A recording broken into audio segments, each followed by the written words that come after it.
Hello everyone, good morning.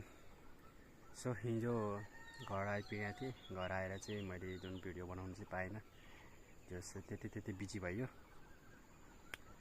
अनि अहिले चाहिँ बिहानै यतै घुमघाम गर्दै म यता यहाँ बुवाले पाल्नुभएको यहाँ कुखुराको फार्ममा आएको छु।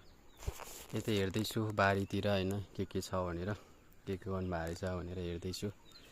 जियोस् है, टक्क बिहान चिया खाइयो। अनि यो तित्री थियो, अनि तित्रीको बोटमा गएको थिएँ म। यो चाहिँ निबुवाको बोट हो है। यहाँ पुरै लसुन लगाउनु भएको रहेछ, लसुन कागती कति धेरै लगाउनु भएको रहेछ। पहिला त थिएन, अहिले पुरै कागती नै कागती लगाउनु भएको रहेछ। जस लसुन चाहिँ अब उखाल्ने बेला हुन लागेको छ। कागतीको बोट चाहिँ टन्नै लगाउनु भएछ। कागतीको बोटहरू टन्नै, धनियाँ मस्त भइरहेको रहेछ यहाँ है।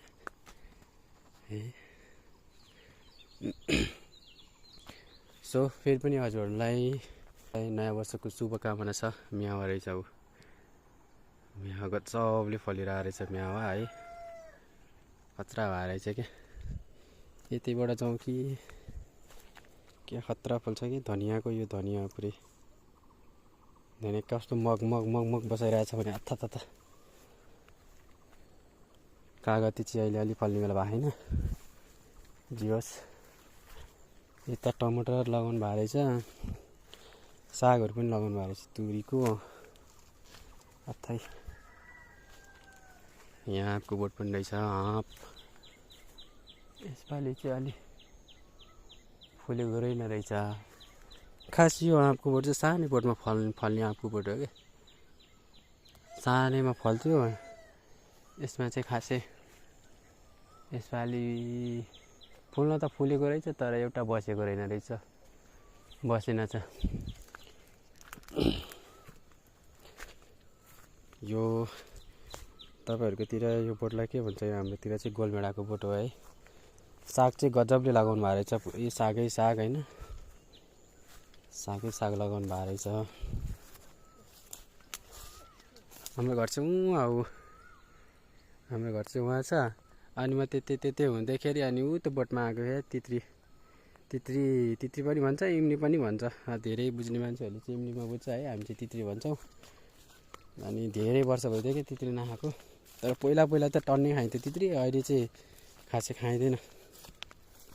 अब बसाइ भनेको उतितिर हुन्छ, यहाँ खासै बस्ने फुर्सद हुँदैन, त्यही भएर जय घाँस लगाउनु भएको रहेछ। जय घाँस टन्नै लगाउनु भएको रहेछ। यो चाहिँ पहिला म लगभग 17-18 वर्षको उमेरमा चाहिँ यहाँ पुरै यो परदेखि यो सबै के बल्लसम्म चाहिँ रनिङ हान्ने ठाउँ हो मेरो। फेरि पहिले सानैमा म चाहिँ सानैदेखि चाहिँ म गाउँमै बस्थेँ। म हजुरमम्मीसँग बस्थेँ। अनि अहिले चाहिँ यस्तै छ। सयपत्री फुल फुलिरहेको रहेछ, क्या गजबले है, खतरा फुलिरहेको रहेछ है, खत्रै फुलिरहेको रहेछ होइन। खोर्सानी क्या गजबले फलिरहेछ क्या, वाउ खतरा भ्यागेको गोलो छ वहाँ। यो दुइटा राइट कति धेरै रहेछ नाइट, यतैभरि बोटैभरि रहेछ, बोटैभरि रहेछ। अब चाहिँ जानु पर्ला जस्तो छ है, एक्लै पनि छु कि धेरै घुम्नु। अन्त माथि पनि छ, माथि चाहिँ फुर्सद भयो भने चाहिँ जान्छु, नत्र चाहिँ जाँदिनँ म। हाम्रो बुवाले पाल्नु भएको कुखुराको खासै धेरै चाहिँ पाल्नुहुन्न, थोरै पाल्नुहुन्छ है। जोस् यस्तै छ साथीहरू होइन, जोस् राम्रै छ। गाउँतिर यस्तै छ हाम्रो गाउँ चाहिँ। यता भनेको पुरै पारी यस्तो जङ्गल छ। अहिले हाम्रो गाउँतिर चाहिँ अब पहिला मान्छेहरू धेरै हुन्थ्यो, अहिले चाहिँ खासै छैन, सबै बेसीतिर झर्नु भइसक्यो है। जोस् अहिले चाहिँ हामी यहाँ हुने भनेको 3 घर छौँ। अनि यता पानी पनि बस्नुहुन्थ्यो, यहाँ तल पनि बस्नुहुन्थ्यो, अनि माथि एक घर छ होइन, यहाँ तल चाहिँ सबै बेसी झर्नु भइसक्यो सबैजना। हामी मात्रै यहाँ गाउँमै छौँ, तर गाउँमा हाम्रो बेसीमा चाहिँ बाटो छैन कि, त्यही भएर अनि वस्तु बाख्रा यताउता गर्न पनि धेरै जाम हुन्छ कि, त्यही भएर चाहिँ गाउँमै बस्ने कुरा भएर चाहिँ हामीले गाउँमै घर बनाएको। सब कागतीको बट्टै बोट लगाउनु भएको रहेछ। कसले बनाइरहनु भएको रहेछ क्या, भैँसीलाई को हो यो चाहिँ, भैँसीलाई को हो होइन, यस्तै ऐनी बसाल्नु भएको थियो, अहिले पाक्नु लागिसकेछ। आज फेरि अब आज चाहिँ एक छाकी छ, अनि भोलि श्राद्ध छ, अनि त्यही भएर आज चाहिँ खाना ढिलै हुन्छ। पानी खाइदिनु पऱ्यो यार साथीहरू, पानी खानु पऱ्यो नि त। कता गयो खोल्ला नि आउँदैन त, दुईवटा रहेछन् अनि बटार नि है।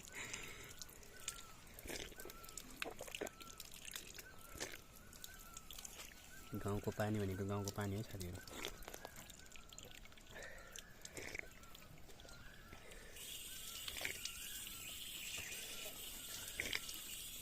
हरेक कुरा गाउँकै मलाई ठिक लाग्छ कि सहरको भन्दाखेरि।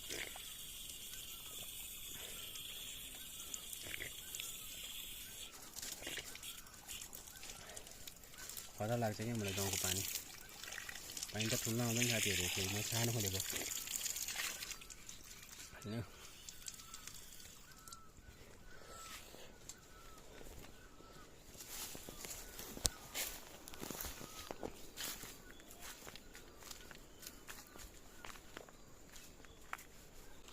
यो चाहिँ हाम्रो कटरको बोट है, कटर फलिरहेको छ। यो ठुलो छ बोट चाहिँ। पहिला कति धेरै हुन्थ्यो, अहिले चाहिँ खासै फल्दैन, एकदम थोरै फल्छ। पहिला त मान्छे चढ्ने ठाउँ हुँदैन त्यसमा होइन, फेरि पहिला जस्तो मिल्ने छैन, पुरै क्याराक हुँदैछ। अनि दाइले यहाँ मौरी पाल्नु भएको, मौरी कति 4-5वटा कतिवटा घाट छ कि मौरी पाल्नु भएको। अहिले बिहान हेर्नु भएको थियो, अनि यसमा चाहिँ उस रहेन रहेछ, म बनाएको रहेन रहेछ। अहिले चाहिँ त्यो बसिरहेको मात्र रहेछन्, अनि आरू पनि फलिरहेछन्। अहिले कहाँ लागेछ, कति धेरै फलिरहेछ कि आरू चाहिँ। यो चाहिँ मैले रोपेको बोट है, यो पहिले सानोमा रोपेको थिएँ मैले आरूको बोट होइन। अनि अहिले चाहिँ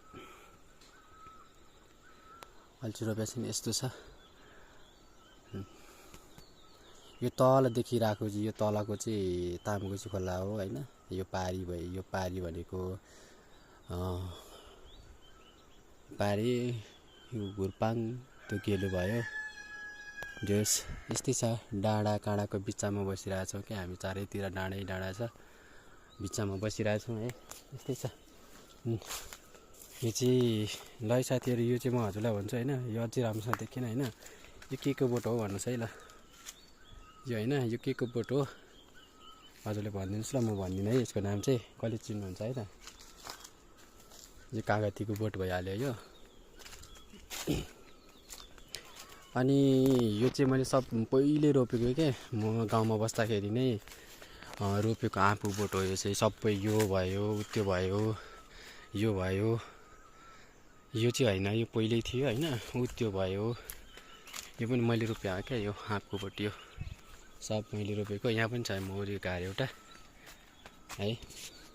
यो जति पनि देखिरहनु भएको छ नि, यो बगैँचा चाहिँ सब म आफैले गरेको। यो कागतीहरू चाहिँ बुवाले रोप्नु भएको हो। यो सानो बोटहरू चाहिँ पछि बुवा जोस् भनौँ न, यहीँ परिवारले नै गर्नुभएको हो। अरू चाहिँ पहिला यो जति ठुल्ठुलो जति सबै मैले लगाएको हो। यो चाहिँ सब मैले गाउँमा बस्दाखेरि सब मैले गरेको यो चाहिँ होइन, यस्तै छ। यो फुलको बोट भयो है, दाइले लगाउनु भयो होला, दाइले लगाउनु भयो है। बोटै सुकेछ, ढालिदिँदा भइहाल्यो नि, ढालिदिने पाक्ला छोक्रो बनाएर काम छैन। केरा सुकेर हेट मजाको सुके नाच रहेछ केरा पनि। दाजु ठ्याक्कै दाजु र भाइ जस्तै सुकेर पुरै एक चण्डै यता हेर्नु यता ठोसे त यो पनि एभोकाडोको बोट है साथीहरू। यो दाइले यहाँ पुरै त्यो पाटा सानो सानो पाटा छ नि, पाटाले खान्छ भनेर चाहिँ यसो बारबेर गर्दै हुनुहुन्छ। अब यो फल्नलाई कम्तीमा नि 4-5 वर्ष त लाग्छ होला।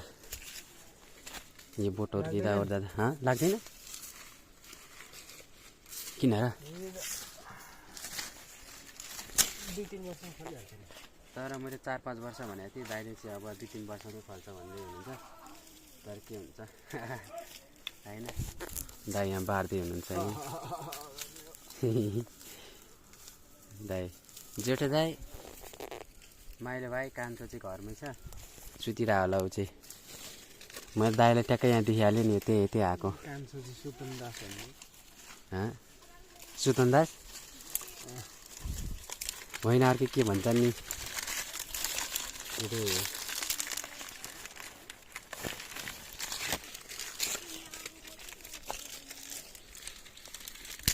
हेलो श्रीकर, के छ तिम्रो खबर?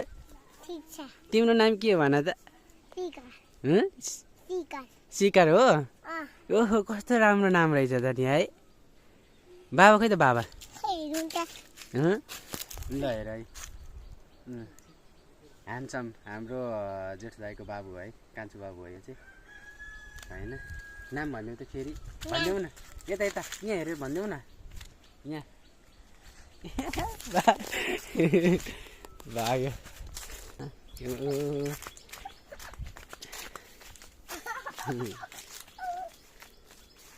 श्रीकर यहाँ नि, यहाँ न।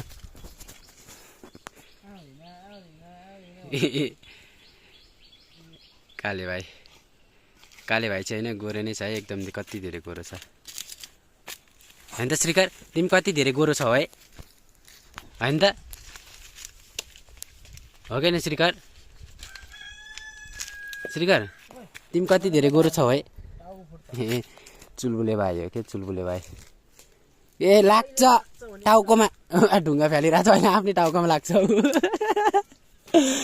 अहिले आफ्नै टाउकोमा लाग्छ नि, झर्दैन नि त त्यसरी हानेर त। यसरी हान्नुपर्छ, यसो गर्ने, यसरी हान्यो क्या, यसरी फक्क, त्यसरी झर्दैन नि त। जाने हो जाउँ, यहाँ रहेछ नि त यो वन धनिया भन्छ यसलाई, वन धनिया है साथीहरू। कस्तो बास्ना हुन्छ क्या, मग। यसको अचार एकदम मिठो हुन्छ कि, एकदम बवाल हुन्छ यो बनाउनु जान्छ। श्रीकर आऊ जाउँ न, आऊ जाउँ ल, जाने।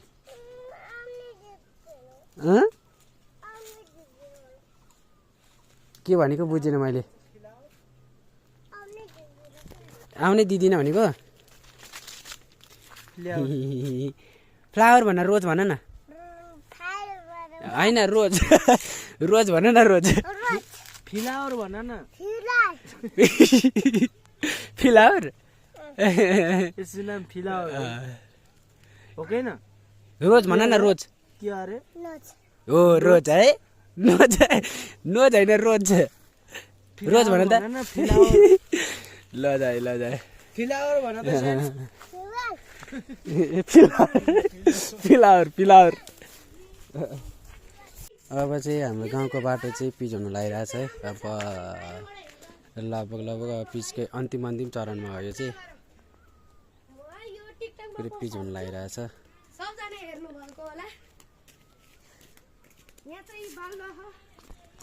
यो तल गाउँ बाटोदेखि ठ्याक्कै यहाँ माथिसम्म छ, धेरै माथि छैन, ठ्याक्कै यहीँ माथिसम्म मात्र छ, धेरै माथि छैन ट्याक्कै। जस अहिले चाहिँ यतिसम्म रे, अनि पछि चाहिँ अब अलि अर्को वर्षतिर आउँछ होला बजेट, अनि त्यसपछि माथितिर हुन्छ होला।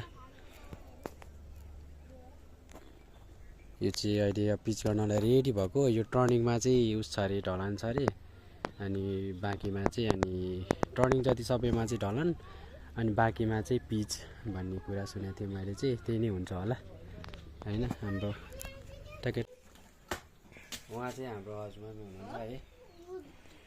तपाईँले कति वर्ष हुनुभयो? कति वर्ष हुनुभयो? हजुर 80 वर्ष हुनुभएछ क्या हाम्रो हस्बेन्ड। 80 वर्ष हुनुहुन्छ अझै पनि हट्टाकट्टा हुनुहुन्छ होइन। अनि आज एकचाटी छ, भोलि चाहिँ हजुरबाको श्राद्ध छ, त्यही भएर नुहाएर भर्खर खाना खाएर बस्नुभएको है। मैले चाहिँ बिहानै खाएको अनि त्यस्तो नगर्नु न, म चाहिँ दही पनि खाँदैछु हजुरसँग गफ गर्दै पनि छु होइन। अनि हजुरमा अरू के छ सुनाइदिनु न।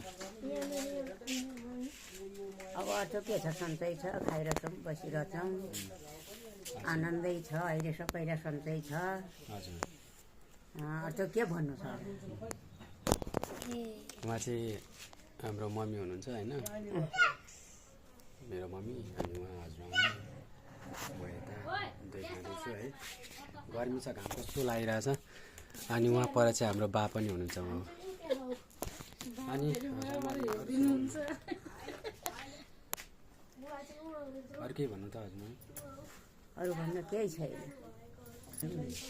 तपाईँले 80 वर्ष लानुभयो है, यो वर्ष ट्याक्कै 80 लाउनु भयो तपाईँ? ए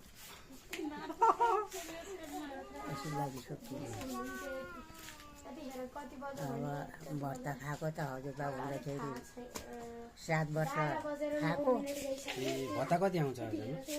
फेरि मैले माग्दा चाहिँ नाइ भन्नुले हजुरले जे कुरामा पनि सपोर्ट गर्नुहुन्छ, पहिलेदेखि सँगै बसेर पनि हो है। मैले भनेको उहाँ हजुरआमासँग मैसँग बसेको हजुरबा चाहिँ लगभग 50 सालमा बित्नु भयो, लगभग 10 वर्ष जति हुन लागिसक्यो। 10 वर्ष भन र नानी, हजुर भइसक्यो। 10 वर्ष भइसक्यो। भूकम्पको बेला बिरामी पनि हुनुभएको थियो, लगभग कति अब त्यो 90-95 जति हुनुभएको थियो हजुरबा। अनि बित्नु भएको त्यति बेला चाहिँ बिरामी पनि हल्का बिरामी हुनुभएको थियो। त्यस्तो हुँदाहुँदै भूकम्पले गर्दाखेरि भूकम्पले गर्दाखेरि थाहै भएन नि। त्यो भुक्न जाँदाखेरि थाहा भएन। म हजुरबाउको लुगा धोएर सुकाउन लागिरहेको थिएँ। यसो गरेर तारमा लुगा सुकाउन लागिरहेको थिएँ। भूकम्प आएको बेला चाहिँ अनि हाम्रो त बिजेको थियो नि त, चिन्ता गर्थ्यो। टिस्टे बाङ्ला मुन गयो, बस्ने ठाउँ पनि थिएन। म आफै पनि लडेँ। अनि बारीमा त्यो पाल टाँगेर बसेको थियो कि दलानको डिलमा ठोकेको हो ठोक्नु भैँचालोले हुत्तिएर। त्यति बेर हजुरबाउलाई त थाहा छैन, हत्तपत्तै छैन साह्रै त्यति बेर त। तर हाम्रो हजुरबाले चाहिँ फेरि एकदम धेरै दुःख गर्नुभयो है। तर हजुरबाको दुःख अनुसार हामीले पाएनौँ होइन, हाम्रो बुवाले पाउनु भएन। बुवा अनुसार हामीले चाहिँ दुःख पाएको होइन खासै, होइन हजुर? हो दुःख साह्रै दुःख थियो है। अहिले त यो भनौँ न, म सानै हुँदा अझै पनि थाहा छैन। खेत बनाएको अझै पनि सानै त्यसकै जन्मेको थिएन। म अर्कै कुरा चाहिँ सकिँदैन, कहिले पनि दुःख। आजको भिडियो लामो पनि भयो होला होइन, यो भिडियो यहीँ पनि इन्ड गर्न चाहन्छु। अब भोलि नेक्स्ट भिडियोमा भेटौँला। सो आजको लागि छुट्यौँ है हजुर, छुट्यौँ है। ल बाई बाई गरिदिनु न। By by. ल बाई बाई। बाई बाई पनि गर्नु भइसक्यो होइन। भोलि भिडियो बनाउँछु, पर्सि त अनि जानु परिहाल्यो काठमाडौँ। पछि त हिँड्नु पऱ्यो।